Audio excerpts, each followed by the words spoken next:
Good morning everyone. So today I would like to present about the culture excellence paradigm with me Mareta Yola Elpadenta and enjoy guys. Emerge of new organizational paradigms 1980s until 1990s. During the 1980s and 1990s, global competition, especially from Japan, exposed the weakness of traditional management models, such as classical, human relation, and contingency approach.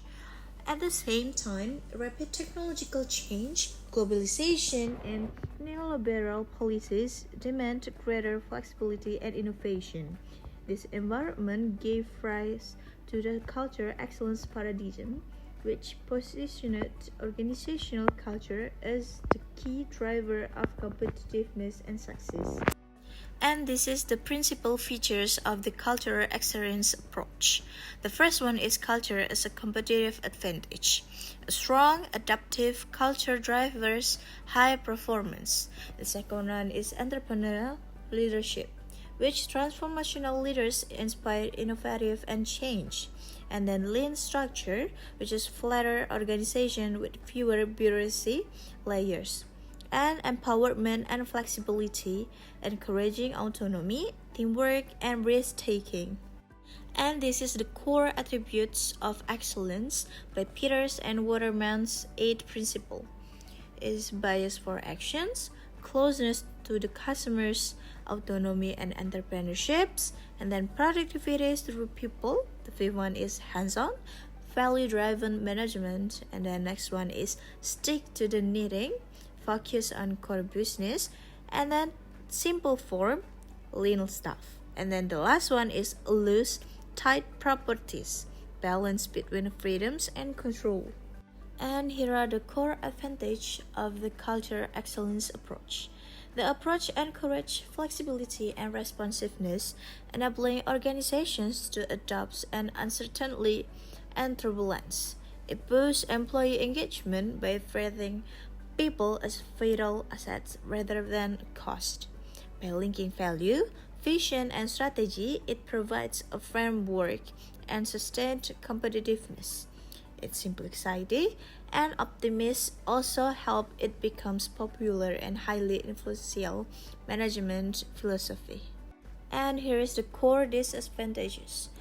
The first one is people issues. Despite rhetoric of empowerment, workers often face insecurity, precarious contracts, and internal competition.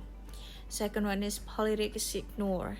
Underestimate the role of power struggles and conflict in organization. And then the next one is one best way assumption. Implies culture can be easily engineered and that one model suits it all organization. And then the last one is risk being idealistic culture. Seen as a car, all without practical guidance for managing change. And this is why cultural excellence became so influential. The first one is resonated with the neoliberal ethos of individualism and market-driven success. And the second one is overt Western alternative to Japanese management, appealing to firms under competitive pressure. And then the next one is strongly promoted by business gurus like Peters, Cantor, and Handy, consultancies, and widely circulated management books. And then the last one is embedded into business practice, seen in widespread adoption of culture change programs and CEO survey highlighting culture as a central of competitiveness. And here are the implications for organizational change. Culture excellence implies that successful change depends on transforming organizational culture. Approach differed. Peter argued for rapid, large-scale change, while Handy favored gradual transformation, and Cantor recommended a combination of bold move and sustained effort.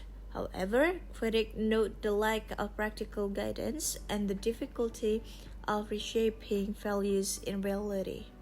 Still, the paradigm shifts attention from the structure to culture.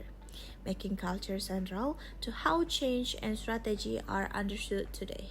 So this is the case about the transformation of XYZ Construction, Phase 1, Culture Change. XYZ Construction, employing 500 staff within a Europe-based multinational, operated in hostile and competitive construction industry, where disputes often ended in litigation until 1996. It was led by an autocratic managing director whose fear-driven style hindered cooperation and performance. When he retired, a new managing director was appointed to improve results by linking cultural transformation with performance enhancement. He introduced participative management and teamwork, aiming to replace antagonism with partnership.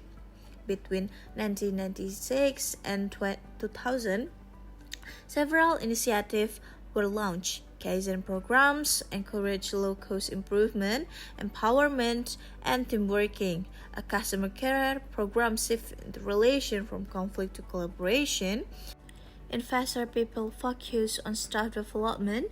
Supervisor roles were redesigned to strengthen skills and behavior. And finally, leadership and behavior reviews refined the company's culture. This action collectively moved XYZ from autocratic, divided organization to more participative and customer-focused one, improving both culture and performance, though structural reform was still required. So here are the questions. And now for the answer, the first one is yes. XYZ adopted key elements: teamwork, empowerment, customer focus, Kaizen, and linking culture with performance, showing clear alignment with the culture excellence model. The second one is welcomed change because the old style was disliked. The MD was trusted and credible. Change showed quick benefits and staff were retained rather than replaced. And the third one is it was more than just a new style. Teamwork, customer orientation, and empowerment show culture change. Thoughtful transformation may not yet complete. For the overall conclusion that the case of XYZ Construction illustrates how the culture excellence paradigm can successfully transform an organization by linking cultural change with performance improvement. Through initiatives such as Kaizen, customer care, and leadership development, the company shifted from autocratic and hostile environment to one focused on teamwork, empowerment, and customer orientation. Resistance was minimal because the new managing director built trust, showed quick results, and retrained staff while encouraging new behaviors. Although structural reforms were still pending, the evidence suggests that XYZ achieved a genuine cultural shift rather than merely adopting a new management style. And so yeah guys, that's all about my presentation. Thank you so much and have a good day.